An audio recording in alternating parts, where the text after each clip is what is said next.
Hello friends, welcome back to home queen lifestyle of 365 days. நான் உங்கள் நதியா. எல்லோரும் சந்தோஷமாகவும் உடல் ஆரோக்கியத்துடனாகவும் இருப்பீங்க அப்படின்னு நான் நம்புகிறேன். எல்லாருமே சூப்பராக பொங்கல் செலிப்ரேஷன் பண்ணியிருப்பீங்க அப்படின்னு நம்புகிறேன். எப்படி பண்ணீங்க அப்படிங்கிறத கமெண்ட்டில் ஷேர் பண்ணுங்கள். நம்மளுடைய சேனலை ஃபஸ்ட் டைம் பார்க்குறீங்க அப்படின்னா ஃபுல் வீடியோ பாருங்கள். கண்டிப்பாக பிடிச்சிருக்கு அப்படின்னா நம்மளுடைய சேனலை சப்ஸ்கிரைப் பண்ணிக்கோங்க. வாங்க வீடியோக்குள்ளே போகலாம். இது போகி அன்னைக்கு எடுத்த விலாக் தான். நான் காலையில் எல்லாம் குக்கிங் எல்லாம் முடிச்சுட்டு அதுக்கப்புறமா தான் குளிச்சுட்டு மதியம் லஞ்ச் ரெடி பண்ணுறதுக்கு ஸ்டார்ட் பண்ணேன். ஆக்சுவலி மதியம் லஞ்ச் நான் மார்னிங் என்ன யோசிச்சுருந்தேன் அப்படின்னு பார்த்தீங்கன்னா, வெஜிடபிள் பிரியாணி போட்டுடலாம் மதியம் லஞ்சுக்கு அப்படின்னு முடிவு பண்ணி தான் எல்லாமே செஞ்சுட்டு இருந்தேன். கடைசியில் பார்த்திங்கன்னா ஈவினிங் ஒரு 4:30 ஆர் 5 o'clock வெளியே போகலாம், அதனால் மதியமே சாமிக்கு செஞ்சுருங்க சாப்பாடு அப்படின்னு சொல்லிட்டு வீட்டில்னு சொல்லிட்டாங்க. எப்போவுமே அடிக்கடி என்ன ஆகுன்னு பார்த்திங்கன்னா, இந்த பிளானிங் சேஞ்ச் பண்ணிக்கிட்டே இருப்பாங்க. திடீர்னு தான் எதுவாக இருந்தாலும் சொல்லுவாங்க. ஸோ அந்த கன்ஃபியூஷனில் தான் சரி ஓகே மதியத்துக்கு பிரியாணி செஞ்சோம் அப்படின்னா எப்படி சாமிக்கு எடுத்து வைக்கிறது அப்படின்னு ஒரு இது வந்துச்சு. அதனால தான் சரி சாப்பாடு வச்சு ஒயிட் ரைஸ் வச்சு பருப்பு தண்ணி வடிச்சுக்கலாம், அப்படி செஞ்சிட்டோம் அப்படின்னா கரெக்டாக இருக்கும். கேர்பீன்ஸ் இருக்குது, கேர்பீன்ஸ் பொரியல் பண்ணிக்கலாம் அப்படின்னு சொல்லிட்டு முடிவு பண்ணி தான் ஸ்டார்ட் பண்ணேன். நான் என்ன பண்ணிட்டேன் அப்படின்னு பார்த்தீங்கன்னா, அவங்க சாப்பாடு சாமிக்கு செஞ்சு எடுத்து வை அப்படின்னு சொன்னதையும் நான் என்ன நினச்சிட்டு சரி இப்போவே செஞ்சு எடுத்து வைக்க சொல்கிறாங்க அப்படின்னு சொல்லிவிட்டு நான் சாப்பாடு செஞ்சு எல்லாமே ஒரு கப்பில் சாப்பாடு, அதுக்கப்புறம் அந்த குழம்பு எல்லாமே ஊற்றி கொண்டு போய் நான் பூஜையிலேயே வச்சுட்டேன். ஆக்சுவலி சொல்லப்போனால் காப்பு கட்டிட்டு தான் வைக்கணுமாமா, அது எனக்கு தெரியல. ஏன்னா எப்போவுமே அம்மா வீட்டுக்கு போயிடுவேன், இந்த டைமுக்கெல்லாம் அம்மா வீட்டுக்கு போயிடுவோம். நான் எந்த வேலையும் செய்ய மாட்டேன், அக்காங்க 2 பேர் செய்வாங்க. இங்கே எங்கள் மாமியார் எல்லாத்தையுமே செஞ்சுப்பாங்க. ஸோ அதனால் இதை பற்றி பெருசாக எனக்கு தெரியல. அவங்க சொன்னதே நான் அதை அப்படியே ஃபாலோ பண்ணி செஞ்சுட்டேன். கடைசியில் பார்த்தா ஏமா காப்பு கட்டிட்டு தான் வைக்கணும் அப்படின்னாங்க. ஐயையோ பெரிய மிஸ்டேக் பண்ணிட்டோமே அப்படின்னு சொல்லி தோணுச்சு.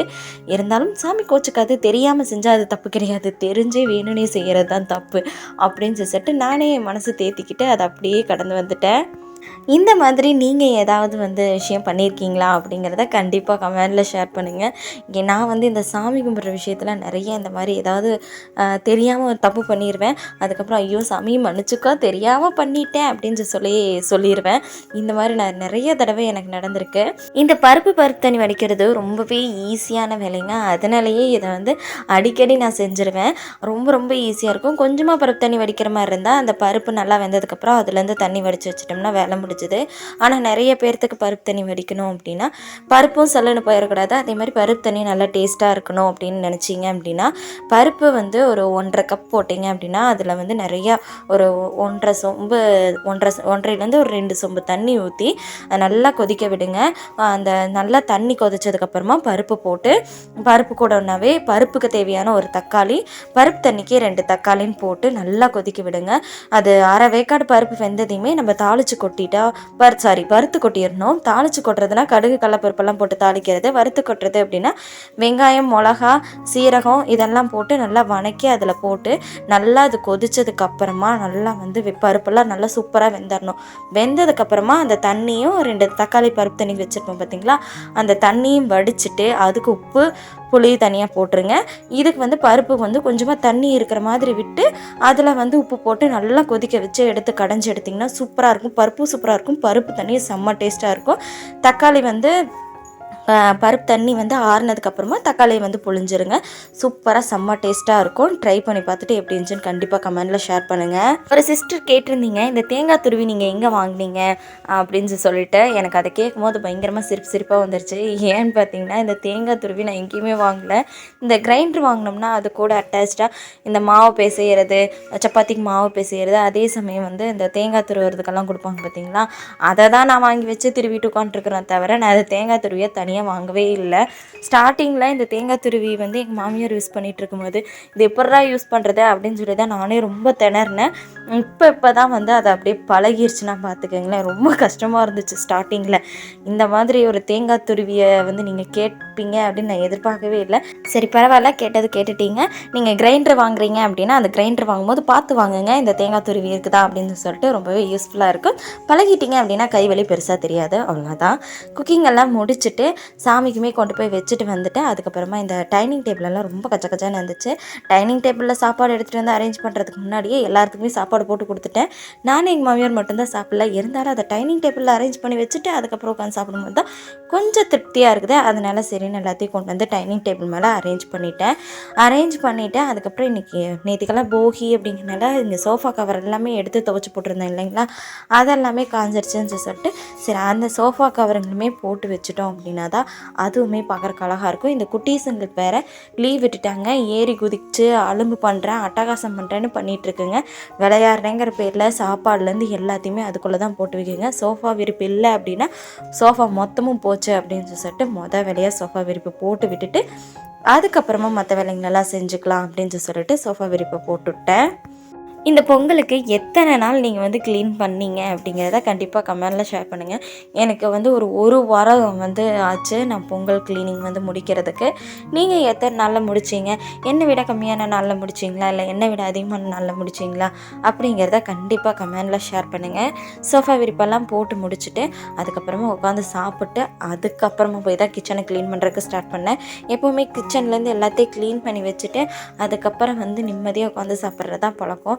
இன்றைக்கி அப்படியெல்லாம் பண்ணலை. என்னால் சுத்தமாக முடியல. காலையிலேருந்து எதையாவது ஒன்று நோண்டிக்கிட்டே இருக்கிற மாதிரி ஆயிடுச்சு.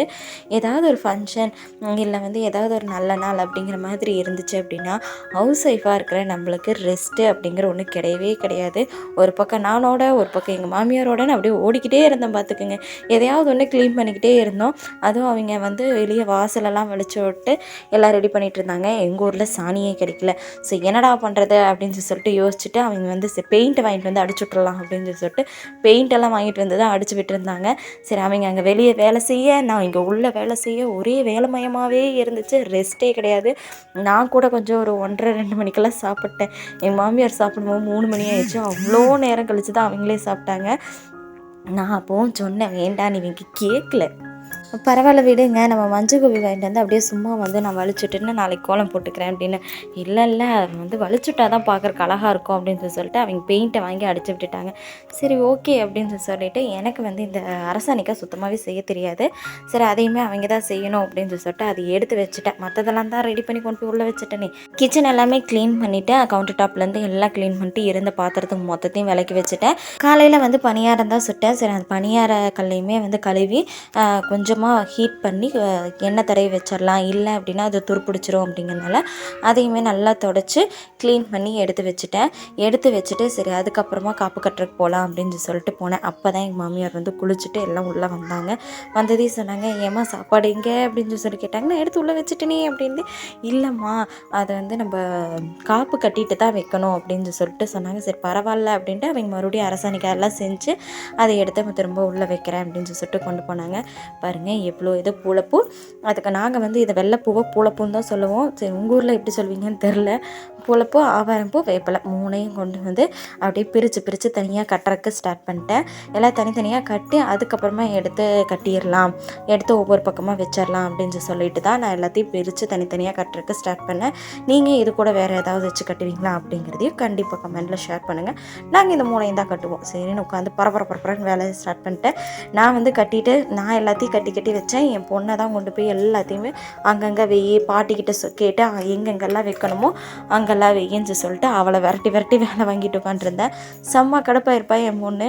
இந்த அம்மாவுக்கு வேறு வேலையே இல்லை அப்படின்னு சொல்லிட்டு. இந்த மாதிரி உங்கள் குட்டீஸுங்களையும் கூட வச்சு தான் நீங்கள் வேலை செஞ்சிங்களா அப்படிங்கிறத கமெண்டில் ஷேர் பண்ணுங்கள். நான் சின்ன பிள்ளையாக இருக்கும்போதே எங்கள் தாத்தா என்ன பண்ணுவார் அப்படின்னு பார்த்திங்கன்னா, இந்த பூளை போய் எப்பெல்லாம் கிடைக்குதோ அந்த நோம்பு ஸ்டார்ட் ஆகுது ஒரு 10 நாளைக்கு முன்னாடியே வந்து எப்போல்லாம் இந்த பூளைப்பூ கிடைக்குதோ அப்போல்லாம் பிடுங்கிட்டு வந்து வச்சுருவார் வீட்டில்.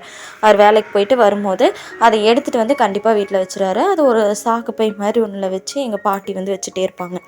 இது எதுக்குடா வச்சுட்டே இருக்கிறாங்கன்னு பார்த்தா கடைசியில் பொங்கலுக்கு முந்தின நாள் வந்து இதெல்லாம் கட்டி இதை அங்கே கொண்டு போய் சொருகு, இதை இந்த பக்கம் வெய்ய அதை அங்கே வெய்யன்னு சொல்லிட்டு எங்கள் பாட்டி எங்களை விரட்டி வேலை வாங்குவாங்க.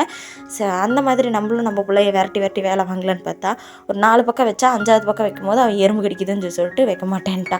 கடைசியில் அப்படி இப்படி நைஸ் பண்ணி கெஞ்சி கூத்தாடி அவளையே எல்லா பக்கமும் வைக்க வச்சுட்டேன்னா பார்த்துக்கோங்களேன். கேட்டுக்கெல்லாம் அவளால் வைக்க முடியாதுன்னு அவங்க பாட்டியை வைக்க சொல்லி அதையும் வீடியோ எடுத்துகிட்டு வந்து என் பொண்ணு கொடுத்துட்டா. ரொம்ப சந்தோஷமாக இருந்துச்சு.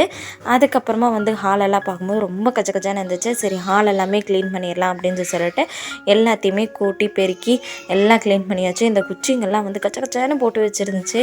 ஒரு பக்கம் வந்து அந்த குட்டி பசங்கள்லாம் எடுத்து வச்சு அதை விளையாண்டதுனாலேயே அங்கங்கே கிடந்துச்சு. சரின்னு எல்லாத்தையும் எடுத்து ஓர்சல் பண்ணி எல்லாம் வீடெல்லாம் கூட்டி விட்டதுக்கப்புறம் தான் படம் பார்க்க பளிச்சுன்னு இருக்கிற மாதிரி இருந்துச்சு. நம்ம எங்கள் டைல்ஸ் வேறு வெள்ளை டைல்ஸாக, அதில் எதையாவது ஒன்று போட்டுட்டோம் அப்படின்னா அது கச்சக்கச்சக்கச்சனே இருக்கும். அதுவே பார்க்குறக்கு ரொம்ப அசிங்கமாக இருக்கும். அதனாலேயே வந்து மேக்ஸிமம் வந்து கூட்டி நீட்டாக வச்சுட்டோம் அப்படின்னா தான் அது பார்க்குறக்கு பளிச்சுன்னு இருக்கும்.